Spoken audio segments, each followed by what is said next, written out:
My brother fractured my ribs. MOM murmured, "Keep quiet, he's got a future." But my doctor didn't flinch. She noticed the bruises, met my eyes, and said, "You're safe now." Then she calmly lifted the phone. What happens when the people who are supposed to love and protect you the most prioritize a monstrous family secret over your broken body? This is the raw, unvarnished story of how a seemingly perfect family nearly destroyed me until a complete stranger refused to be complicit in their cover-up. It changed everything. The stale, familiar scent of old money and unspoken resentments hung heavy in the air of our suburban Michigan home.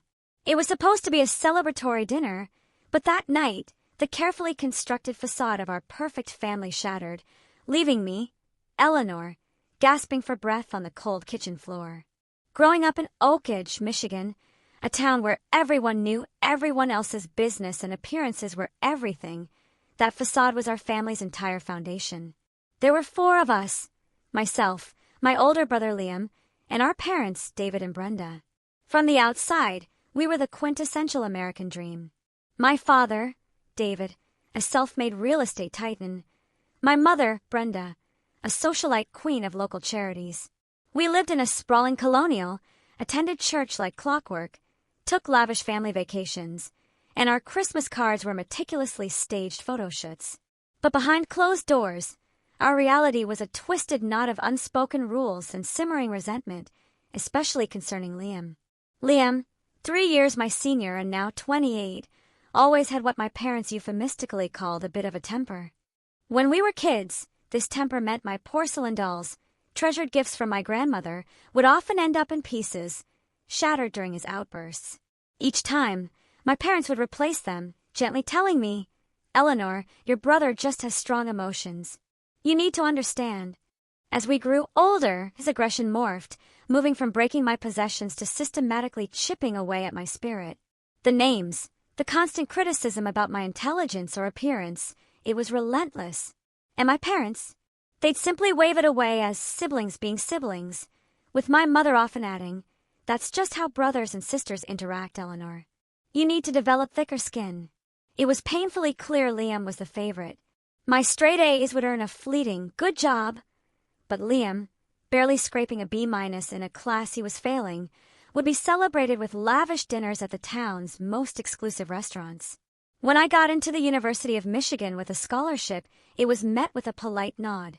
When Liam got into Michigan State, only after my father's generous donation to their business school, they threw him a huge party, inviting the entire neighborhood. Yet, I still strived to be the perfect daughter.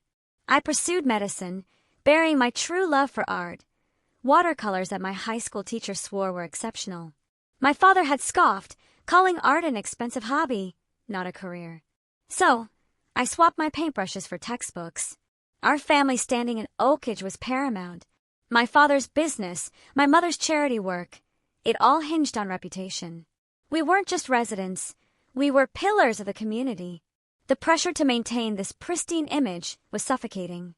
Any complaint about Liam, any negative emotion I dared to express, was met with my mother's swift, hushed warning. "We don't air our dirty laundry in public, Eleanor. People look up to the Harris family." My father was even more direct. "Your brother will take over the business someday.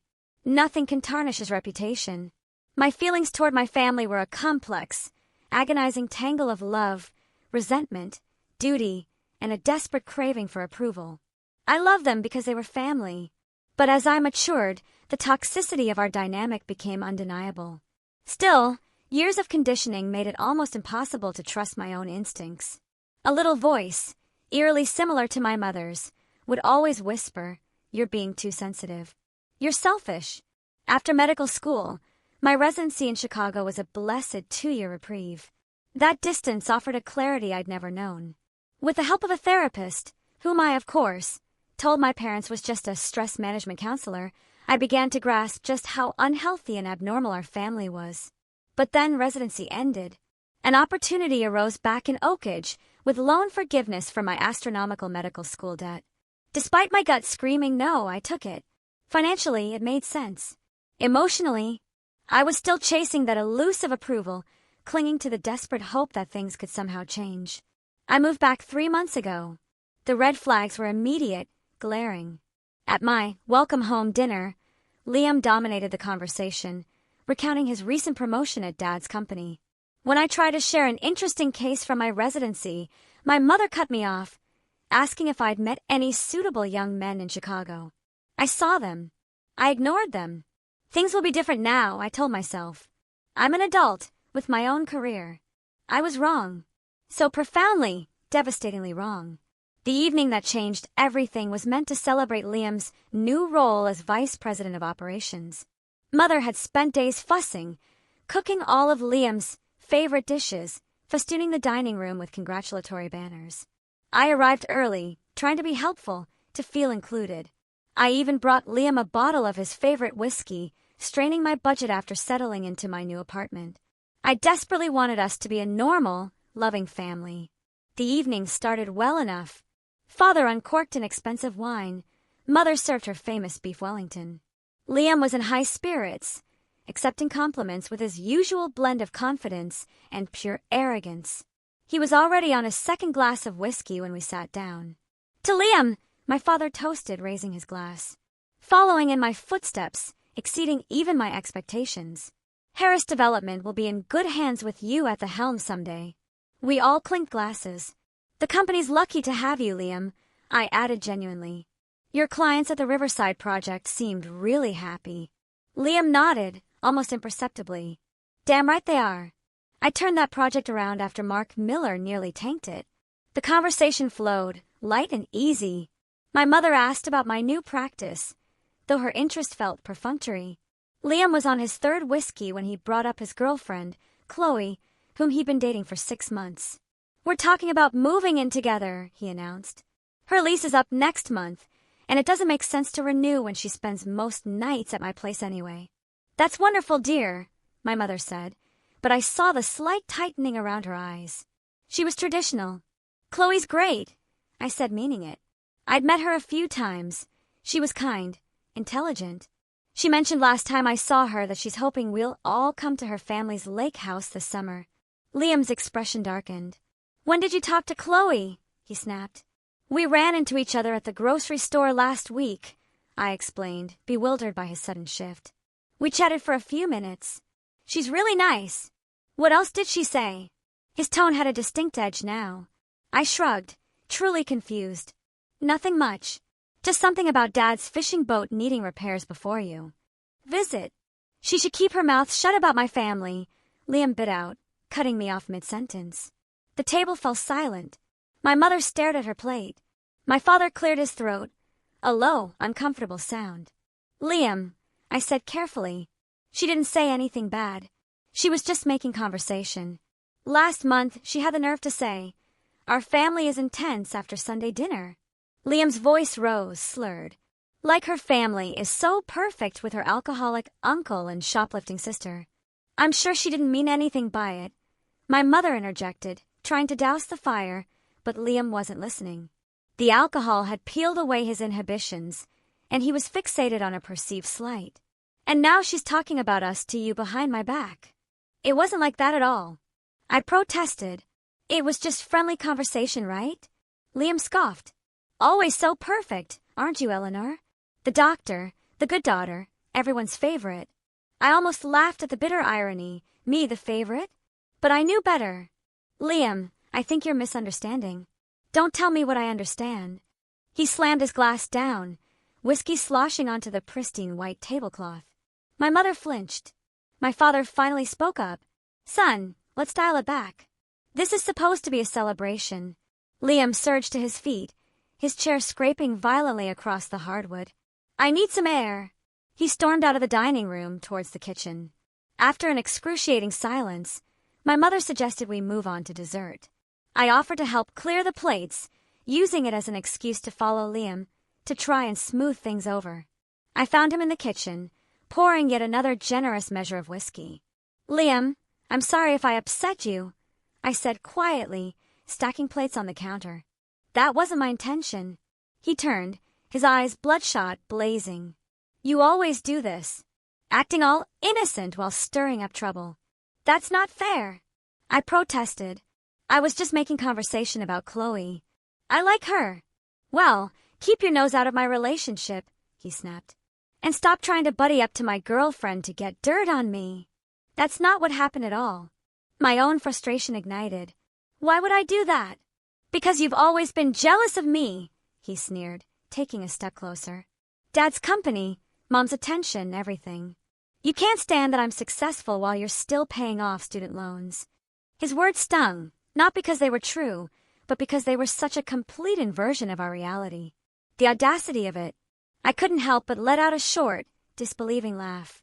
Are you serious right now? That laugh. It was the match to gasoline.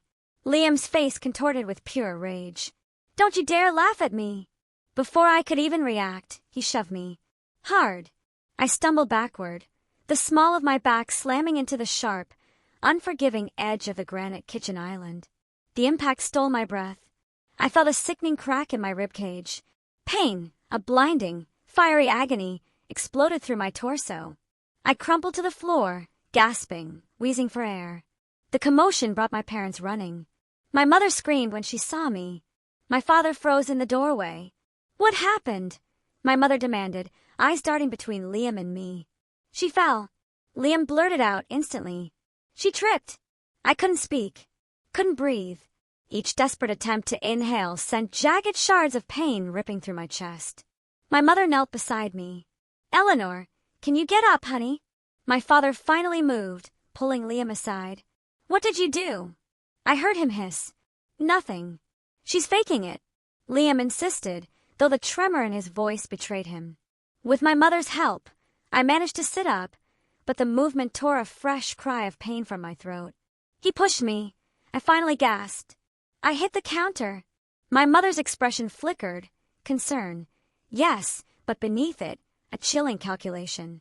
I'm sure it was an accident, she said, her voice cloyingly soothing. Liam wouldn't deliberately hurt you. But he had. And it wasn't the first time, just the most severe. I think I need to go to the hospital. I managed, my voice thin and reedy. It hurts to breathe. Let's not overreact, my father said, stepping forward. Take some ibuprofen and rest. If it's still bad tomorrow, we can reassess. I stared at him, numb with disbelief. I am a doctor. Dad, I'm a doctor. I know what broken ribs feel like. Please, I need to go now. I'll drive you, my mother offered, almost reluctantly. I can drive myself. I bit out, not wanting to spend another second trapped in that house with them. Despite the excruciating pain, all I wanted was out. My father helped me to my feet, his face a mask of concern that didn't quite reach his eyes. These family disagreements happen, he said quietly, as if trying to shrink the enormity of what had just occurred. Let's not make more of this than it is. I didn't respond, focusing every ounce of strength on shallow breaths. I grabbed my purse and keys, refusing any further help. As I slowly made my way to the door, I heard my father's hushed, harsh whispers directed at Liam. The drive home was agony. Every tiny bump in the road sent fresh spasms of pain through my chest.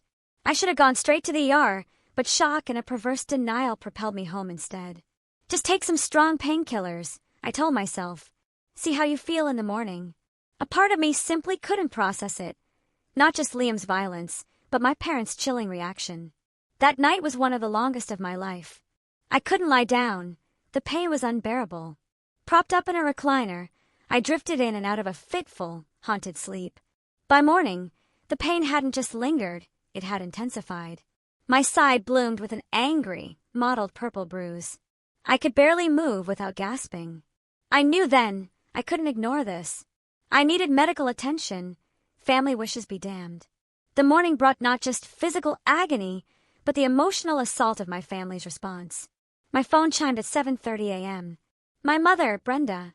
I let it go to voicemail. I simply wasn't ready. 10 minutes later, she called again. This time I answered. Eleanor, how are you feeling this morning? Her voice was light, unnervingly casual, as if asking about a mild headache. Not good, I replied, my voice raspy with pain. Honestly, I'm in a lot of pain. I can barely move. These things always feel worse the next day, she said dismissively. Take some Advil and put ice on it. Listen, about last night. Mom. I cut her off, my voice strained. I think my ribs are broken. Liam seriously hurt me. There was a pregnant pause. When she spoke again, her voice had adopted that saccharine, placating tone she used when she thought I was being difficult. Sweetheart, it was an unfortunate incident, but let's not blow it out of proportion. Liam feels terrible about it. Has he said that? Has he called to apologize? I asked, already knowing the answer. He will, I'm sure. He was very upset last night after he left. But right now, we need to focus on moving past this. Your father, and I think it's best if we just put this behind us. I shifted, wincing. Mom, I can't breathe without it hurting. This isn't something I can just put behind me. It's probably just bruised, she insisted. If Liam had really hurt you that badly, you would have gone to the hospital last night. The gaslighting was so blatant, so utterly infuriating, it stole what little breath I had left. I'm going to get it checked. Meeting under these circumstances. I tried to smile, but it came out as more of a grimace. Please call me Eleanor. And thank you for fitting me in on such short notice. Of course, she nodded, glancing at my forms. I see you're experiencing chest pain and difficulty breathing. Can you tell me what happened? This was it, the moment I'd been dreading. A lifetime of conditioning to protect my family ward with my medical training, with the simple human need to tell the truth.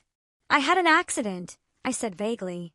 Dr. Evelyn Reed looked at me, her gaze steady. What kind of accident, Eleanor? I was pushed. I blurted out, the words rushing, and I hit a counter with my back right here.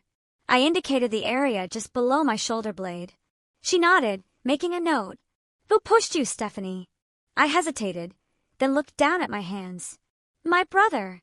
I see, she said, her voice neutral but kind. Let's take a look at the injury first, and then we can talk more about what happened. The physical examination was thorough but gentle. Dr. Evelyn Reed listened to my breathing, carefully palpated the injured area, and noted the extensive bruising. Her face remained professional, but I saw the concern in her eyes. I'd like to get some x-rays, she said. Based on your symptoms and the physical findings, I suspect you have at least 2 broken ribs, possibly 3. I'm also concerned about the shortness of breath, which could indicate a more serious complication. The x-rays confirmed her suspicions. 3 fractured ribs, one with a concerning displacement that explained my breathing difficulties. When Dr. Evelyn Reed returned to the examination room with the results, her expression was grave. Eleanor, she said, sitting across from me. These are significant injuries. The displacement of your 7th rib could potentially cause a pneumothorax, a collapsed lung, if not properly monitored and treated. I'm going to prescribe appropriate pain medication and give you specific care instructions, but I need to ask you some more questions about how this happened. I nodded, a cold lump forming in my throat. You said your brother pushed you, she continued gently. Was this an accident during play, or was it deliberate? It was deliberate, I admitted, my voice barely a whisper. He was angry. He'd been drinking. Has anything like this happened before? I thought about all the times Liam had accidentally hurt me growing up. The shoves that were too hard to be playful. The arm grabs that left fingerprint bruises. The times he'd thrown things at me in anger. Not this seriously, I said finally. But yes, he has a history of being physical when he's angry. Dr. Evelyn Reed nodded, her expression compassionate, but serious. And how have your family members responded to this incident? And then the dam broke. Perhaps it was the pain medication beginning to take effect, or the simple, profound relief of finally talking to someone who seemed genuinely concerned. But I found myself telling Dr. Evelyn Reed everything.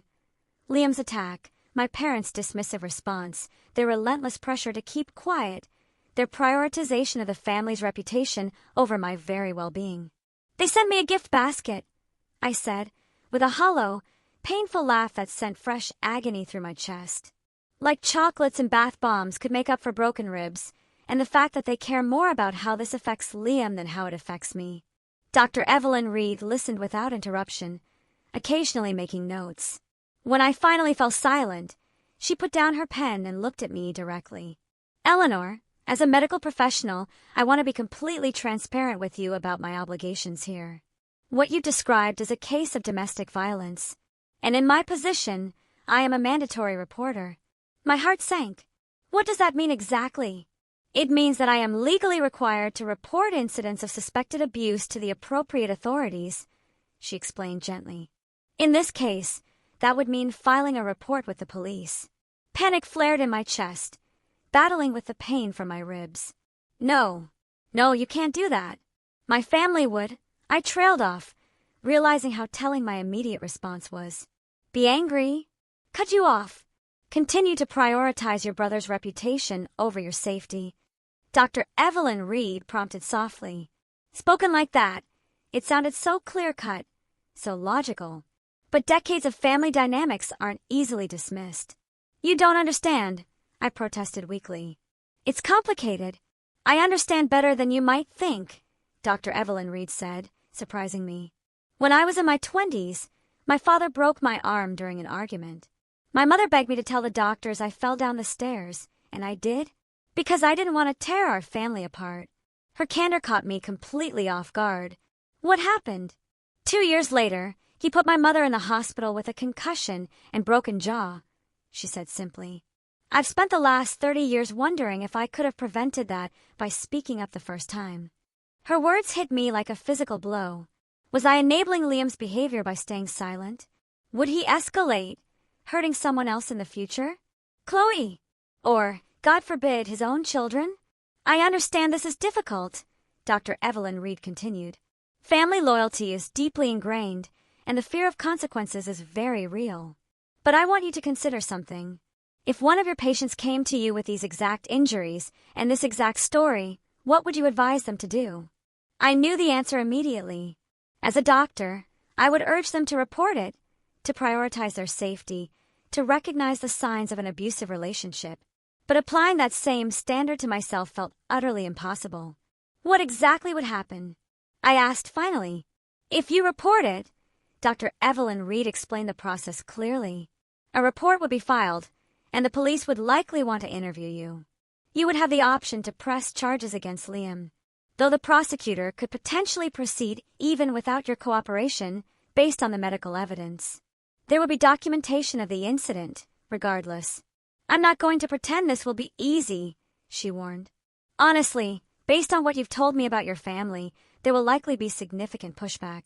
But I also want you to know that there are resources available to help you through this process. I can connect you with a victim advocate who can explain your options and support you every step of the way. I sat in silence for a long moment, weighing my options. The thought of going against my family filled me with gut-wrenching dread. But the alternative, pretending this never happened, allowing Liam's behavior to go unchecked, sacrificing my own well-being for a hollow family image, suddenly seemed even more untenable. Okay, I said finally, my voice steadier than I expected. Do what you need to do, Doctor. Dr. Evelyn Reed reached out and gently squeezed my hand. For what it's worth, I think you're making the right decision. Not the easy one, but the right one. She spent the next 20 minutes outlining a treatment plan for my physical injuries, explaining warning signs, and scheduling a follow-up. Before I left, she also provided contact information for a domestic violence counselor named Sarah and a support group for family abuse survivors. One last thing, Dr. Evelyn Reed said as I was preparing to leave. Do you have a safe place to stay? I'm concerned about potential retaliation once your family learns about the report. I nodded. My friend Sophia offered to let me stay with her for a few days. Good. Take her up on that offer, Dr. Evelyn Reed advised. And if you ever feel unsafe or need immediate medical attention, don't hesitate to go to the emergency room or call 911. As Sophia drove me to her house afterward, I felt a strange, unsettling mixture of terror and relief. I had no idea what would happen next, what the fallout would be. But for the first time in my life, I had chosen my own well-being over my family's expectations. It was terrifying, yes, but it also felt like the first breath of truly fresh air I'd taken in years. Painful, though. That breath was, with my broken ribs. The repercussions began sooner than I expected. I had barely settled into Sophia's guest room when my phone exploded with notifications. The local police department had contacted my parents and Liam for their side of the story, and they were livid. My father's voicemail was coldly furious. Eleanor, call me immediately. I cannot believe you would do this to your brother, to this family. We raised you better than this. My mother's message was tearful. How could you, Eleanor? After everything we've done for you? Liam is devastated. The police came to his workplace. Do you have any idea what this could do to his career? To our standing in the community? Liam's text was more direct, laced with venom. Thanks for nothing. Hope you're happy now that you've ruined everything. I turned off my phone, unable to deal with the barrage. Sophia brought me tea and sat with me while I cried, not from the physical pain, but from the raw emotional onslaught. How had I become the villain in this story? Why was I the one who had ruined everything when Liam was the one who had committed the violence? They're trying to make you doubt yourself, Sophia said wisely, gently. Don't let them. You did the right thing. The next day brought more of the same. My phone continued to fill with messages from my immediate family, and now extended family members were chiming in too.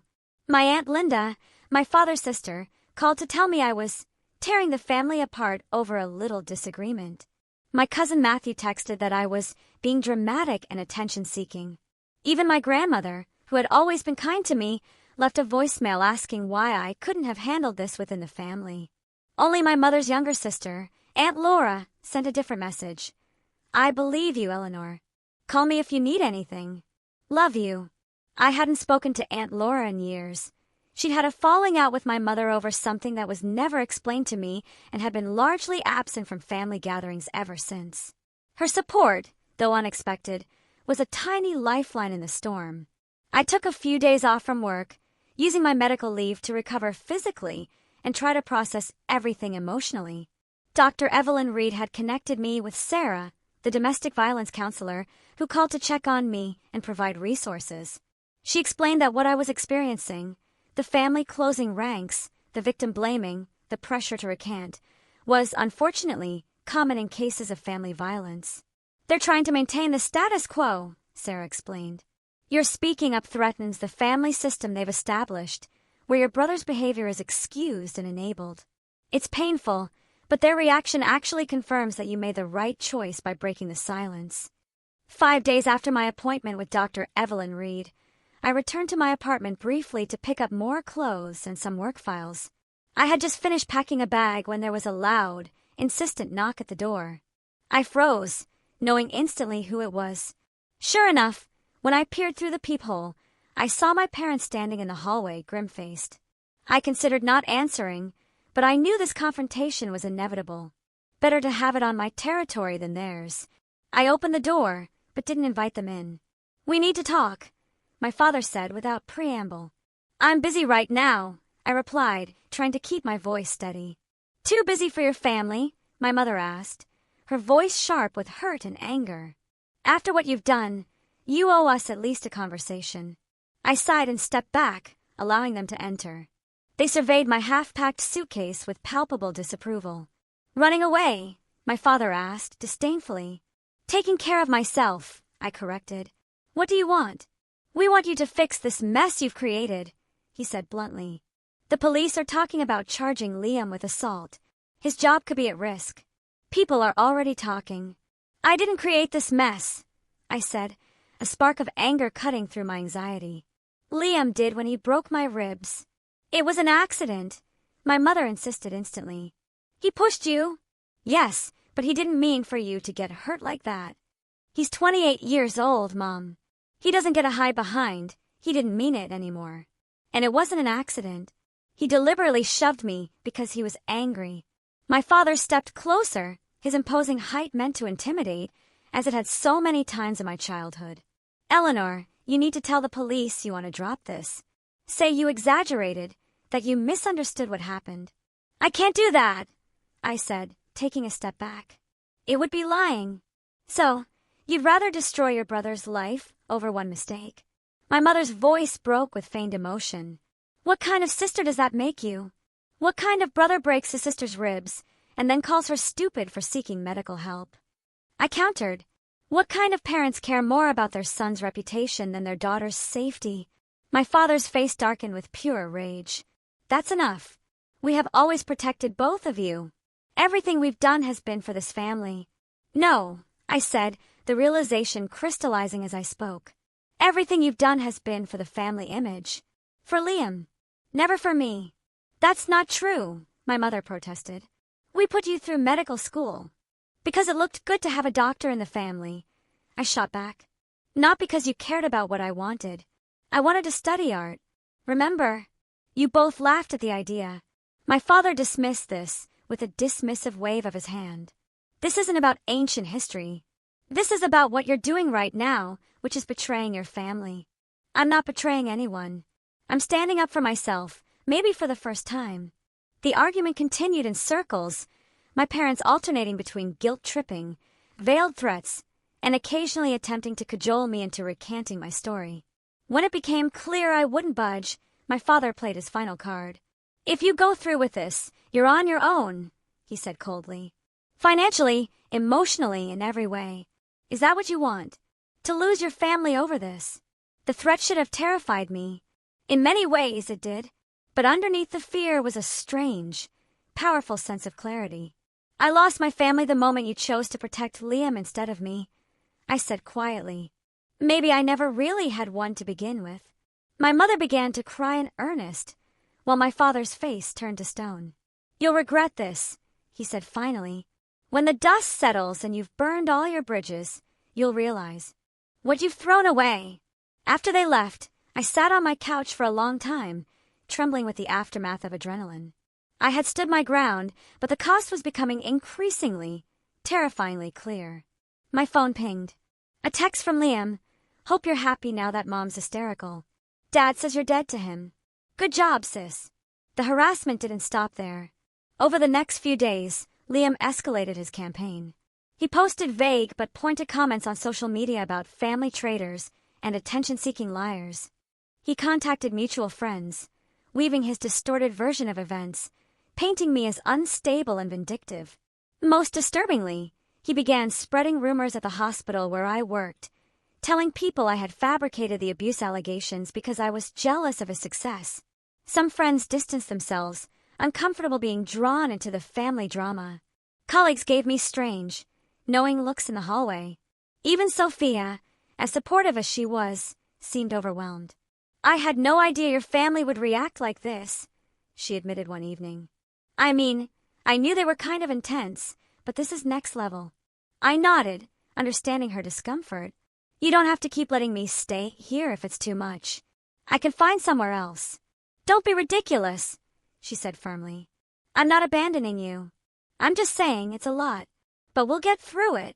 Her loyalty meant everything to me, especially as others fell away. My circle was shrinking rapidly, and the pressure was intensifying from all sides. Work became increasingly stressful as I tried to maintain my professional demeanor while dealing with the whispers and the strain of Liam's smear campaign. The final blow came in the form of an ultimatum, delivered via my father's attorney. If I didn't recant my statement to the police and the medical report within 48 hours, my parents would 1. Cut off any remaining financial support, including the help they'd been providing with my student loan payments, 2. Remove me from the family trust, and 3. Publicly disown me as their daughter. The letter concluded with a chilling reminder that they had always been generous and would welcome me back into the family if I came to my senses and fixed the damage I had done. Reading those cold, calculating words, I felt something shift inside me. The fog of doubt and guilt that had clouded my judgment began to clear. This wasn't love. It had never been love. Real families don't threaten and manipulate and enable abuse. Real families protect each other from harm, not inflict it. I sat at Sophia's kitchen table that night, the lawyer's letter spread out before me, and I made a decision. I wasn't going to recant. I wasn't going to lie. For perhaps the first time in my life, I was going to stand firmly in my truth, whatever the consequences might be. The next morning, I called Sarah, the domestic violence counselor. I need help, I told her. My family is escalating their pressure, and I don't know what to do next. You're doing exactly the right thing by reaching out, she assured me.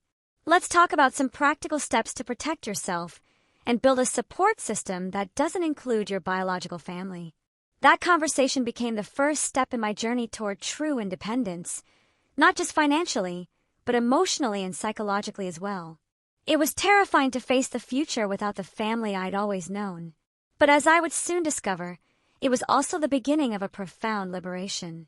2 weeks after my appointment with Dr. Evelyn Reed, I returned for a follow-up. The physical healing had begun. The pain was more manageable, my breathing had improved. But emotionally, I was still raw and vulnerable. "How are you holding up?" Dr. Evelyn Reed asked after examining my ribs and confirming they were healing properly. "Physically better," I admitted. "The rest is complicated." She nodded, understanding. Family trauma usually is. "Have you been in touch with Sarah?" "Yes, she's been incredibly helpful." This was an understatement. Sarah had become my lifeline, helping me navigate not just the legal aspects of my situation, but also the emotional minefield of family estrangement. She suggested I join a support group for family abuse survivors. I went to my first meeting yesterday. "That's excellent," Dr. Evelyn Reed said approvingly. "How did it go?" "It was intense, but good. For the first time, I was in a room full of people who completely understood what I'm going through. No judgment, no questions about why I didn't just work it out with my family." Dr. Evelyn Reed smiled. That kind of validation can be incredibly healing. I still remember my first support group meeting after my own experience. It was like finally being able to breathe after holding my breath for years. "Exactly," I agreed. One woman there, Maria, had a similar experience with her older sister. Her parents also chose the abuser over her. Hearing her story made me feel less alone, less crazy for standing my ground. "You're definitely not crazy," Dr. Evelyn Reed assured me. "What you're doing takes tremendous courage. Not many people have the strength to break generational patterns of abuse and enablement." Our conversation shifted to my physical recovery and plans for returning to work. Before I left, Dr. Evelyn Reed handed me a card. "I don't normally do this with patients," she said. "But given the circumstances, I want you to have my personal cell number. If you ever need medical advice or just someone to talk to who understands, please don't hesitate to call." Her kindness brought tears to my eyes. "Thank you for everything. I don't know what I would have done if I'd seen a different doctor that day." "You would have found your way," she said confidently. "You're stronger than you realize, Eleanor." With Sarah's guidance, I began building a support network outside my biological family. Sophia remained steadfast, offering not just her guest room, but her unwavering belief in me. Maria from the support group became a true friend, our shared experiences creating an instant, profound bond. And to my surprise, my Aunt Laura reached out again. "I've been wanting to reconnect with you for years," she told me when we met for coffee. "Your mother made it difficult. After our falling out, she essentially blocked my access to you and Liam." "What was the falling out about?" I asked, realizing I'd never known the real story. Laura sighed. "I confronted your father about his favoritism toward Liam and the way they both enabled his behavior. This was after I saw Liam push you at a family barbecue when you were about 14. You fell and scraped your hands badly. Do you remember?" I did remember. Liam had been angry because I'd beaten him at a lawn game in front of his friends. My parents had laughed it off as siblings being competitive. "Your mother accused me of trying to cause trouble in the family," Laura continued. "Said I was jealous because I didn't have children of my own. After that, I was gradually excluded from family events. But I always worried about you. Having Aunt Laura back in my life was like discovering a piece of myself I hadn't known was missing. She was the family I needed, supportive, honest, protective in the ways my parents had never been. Alongside building these personal connections, I took practical steps to secure my independence. I changed the locks on my apartment, installed a security system, and set up cameras at the entrance. I consulted with a lawyer about the implications of being removed from the family trust and cut off financially. I opened new bank accounts at a different bank than the one my family used. Small steps, but each one made me feel more secure, more in control of my own life. Sarah also connected me with resources to help understand the psychological patterns that had shaped my family dynamic. I devoured books on toxic family systems, narcissistic parents, and the psychology of scapegoating. The more I learned, the clearer my situation became.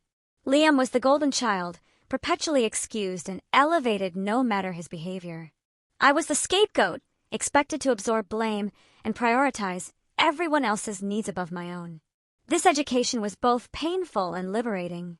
Painful to recognize how deeply dysfunctional my family was, but liberating to understand that it wasn't my fault. I hadn't caused the abuse by being too sensitive or difficult, as my parents had always implied. I hadn't imagined or exaggerated the mistreatment. It was real, and I had every right to protect myself from it. The most challenging aspect of this new knowledge was learning to set and maintain boundaries. My entire life had been built around accommodating my family's demands and expectations. Standing firm in the face of their pressure went against decades of conditioning. Think of boundary setting as a muscle, Sarah advised during one of our sessions. It's weak at first because you've never been allowed to use it, but each time you hold your ground, it gets stronger. I practiced small acts of boundary setting daily, not answering every call or text from my parents immediately, refusing to engage when they tried to guilt or manipulate me, correcting misinformation when mutual acquaintances repeated Liam's version of events. Each tiny act of self-advocacy built my confidence for the bigger confrontations. The police investigation into the incident continued, with a prosecutor ultimately deciding to charge Liam with domestic assault despite my parents' efforts to intervene. Liam hired an expensive attorney and pleaded not guilty, setting the stage for a potential trial where I would have to testify against him. The prospect was terrifying, but I was determined to see it through. Through all of this, I was surprised to discover an unexpected sense of peace emerging alongside the turmoil. For so long, I had contorted myself to fit into my family's expectations, suppressing my own needs and perceptions to maintain harmony. Now, despite the external chaos, I was beginning to feel an internal alignment I had never experienced before. My thoughts, feelings, and actions were finally in congruence. I was living in my truth, painful though it was. My support group became a sanctuary where I could express my fears and doubts without judgment. During one particularly difficult session, after receiving a scathing email from my father, I broke down. Sometimes I wonder if it would have been easier to just stay silent, I admitted through tears. To just take the pain and keep the peace like I always have. Easier in the short term, maybe, Maria said gently. But that kind of silence eats away at your soul. Trust me, I tried it for years. An older woman named Gloria nodded in agreement. I stayed silent about my brother's abuse for 40 years. By the time I finally spoke up, I'd lost myself so completely, I didn't know who I was anymore. You're doing the hard work now, but you're saving yourself decades of invisible pain. Their words stayed with me, a talisman against the doubt that still sometimes crept in during weak moments. I was doing the hard work now. I was breaking a cycle that could have continued for generations. I was choosing truth over comfortable lies, health over dysfunction, reality over illusion. 6 weeks after the incident, I felt strong enough to return to my own apartment full-time. Sophia helped me sage the space, a ritual cleansing she swore by, and we rearranged the furniture to create a fresh start. My parents' gift basket had long since been donated to a women's shelter, removing that final, sickening symbol of their manipulative support.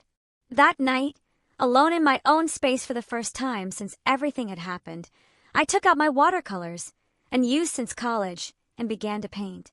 The image that emerged wasn't planned, a small bird with a broken wing, but surrounded by light, beginning to heal. As I lost myself in the creative process that had once been my passion, I felt something shifting, opening, releasing within me. I was not just surviving this ordeal. In some profound way, I was being transformed by it. 6 months passed, bringing changes I could never have anticipated. When I first sat in Dr. Evelyn Reed's examination room with broken ribs and a broken heart, the physical healing was complete. My ribs had mended without complications, leaving only the faintest ache during changes in weather to remind me of the injury. The emotional healing was an ongoing process, but one marked by remarkable progress. I had moved to a different neighborhood, a small but significant act of reclaiming my independence. My new apartment was brighter, with large windows that flooded the space with natural light, and a spare bedroom I had converted into an art studio. Paintings in various stages of completion lined the walls, evidence of my rekindled passion for creating. Throughout these months, my family situation had evolved in painful but necessary ways. After multiple attempts at reconciliation, on their terms, which always involved me recanting my exaggerated version of events and apologizing to Liam, I had requested a meeting with clear conditions. It would take place on neutral ground with a family counselor present, and with the understanding that I would not be gaslit or pressured to change my story. Surprisingly, they agreed. Perhaps they thought they could still convince me in person. Or maybe they were finally feeling the social consequences of our estrangement in a community where appearances mattered so much.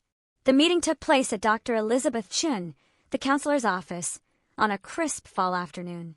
My parents arrived dressed immaculately, as if for church, their expressions a careful blend of concern and restraint.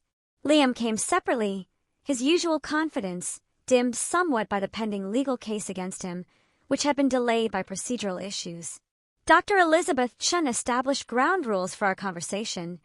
No interrupting, no name-calling, using I statements rather than accusations.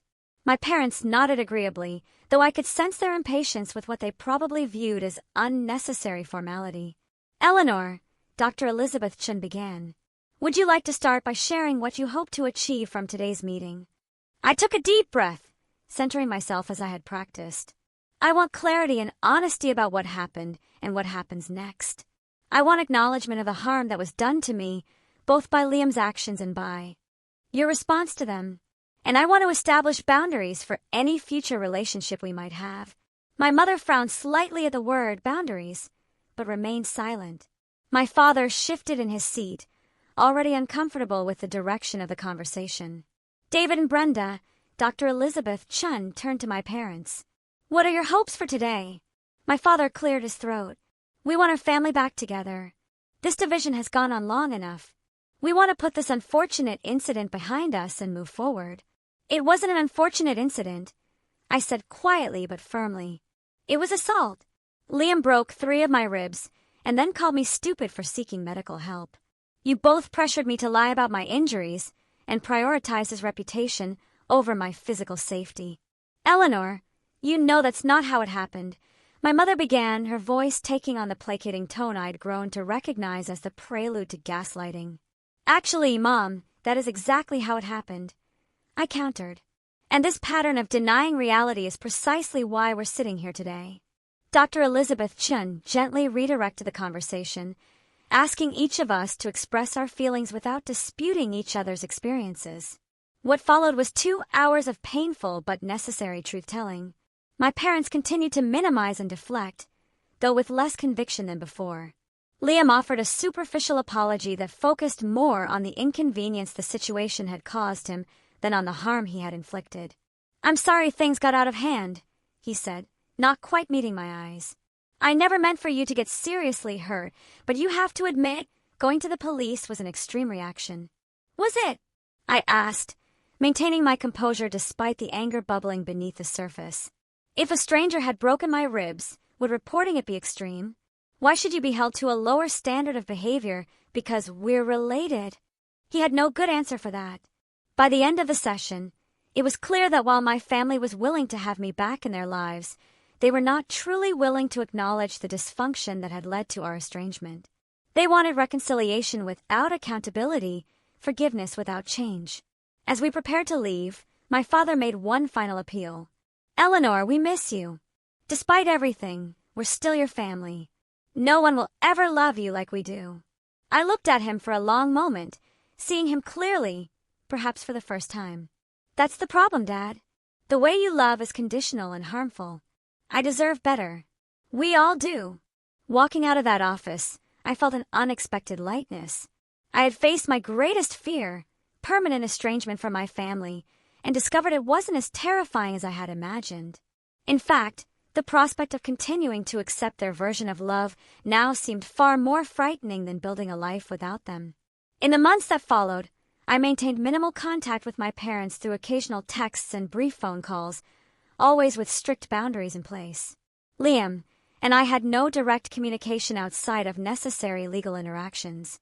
His case eventually ended in a plea deal, a misdemeanor charge with probation and mandatory anger management classes. It was less than he deserved, but more accountability than he'd ever faced before. Professionally, my life took unexpected turns. The courage I'd found in standing up to my family translated into greater confidence at work. I advocated more effectively for my patients, particularly those showing signs of abuse or neglect. My colleagues noticed the change, and I was offered a leadership position on a new community health initiative focused on domestic violence prevention and intervention. This work brought me into regular contact with Dr. Evelyn Reed, who became both mentor and friend. During one of our meetings to discuss the initiative, I finally found the words to express my gratitude. "I wrote you a letter," I said, handing her an envelope, "to thank you for what you did that day, for seeing what was happening and having the courage to do something about it." She accepted the letter with a warm smile. "I was just doing my job, Eleanor." "No," I shook my head. "You did more than that. You showed me what true professional integrity looks like. You were willing to make a difficult choice because it was the right one, not the easy one. That's the kind of doctor I want to be." Our work together on the initiative became one of the most rewarding aspects of my professional life. We developed training programs for medical professionals, created resources for patients, and built partnerships with local support services. Each person we helped felt like a small redemption of my own experience. My personal life flourished as well. The support group that had been my lifeline in the early days became a community where I both received and offered healing.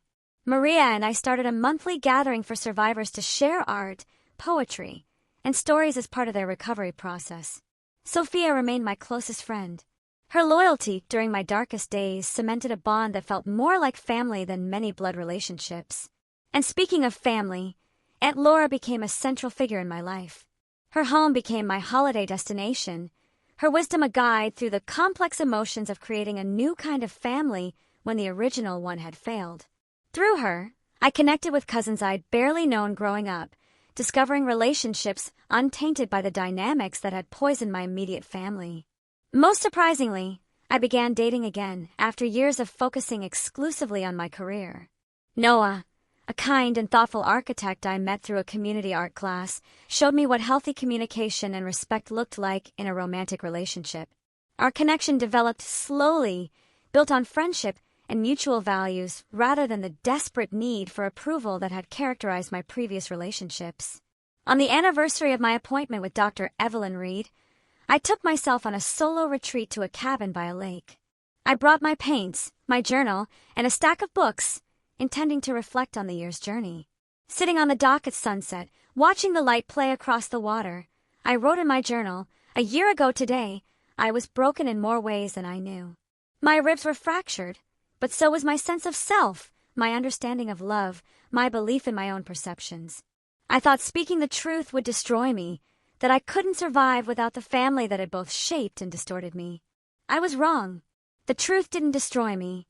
It rebuilt me, stronger than before. I learned that real love doesn't demand silence about abuse. Real family, whether bound by blood or by choice, lifts you up rather than holding you down. Real strength isn't enduring mistreatment. It's having the courage to say, no more. I don't know what the future holds. The relationship with my parents remains complicated and limited. Liam and I may never reconcile. There are still days of grief and doubt. But for the first time in my life, I'm building a foundation based on truth rather than pretense.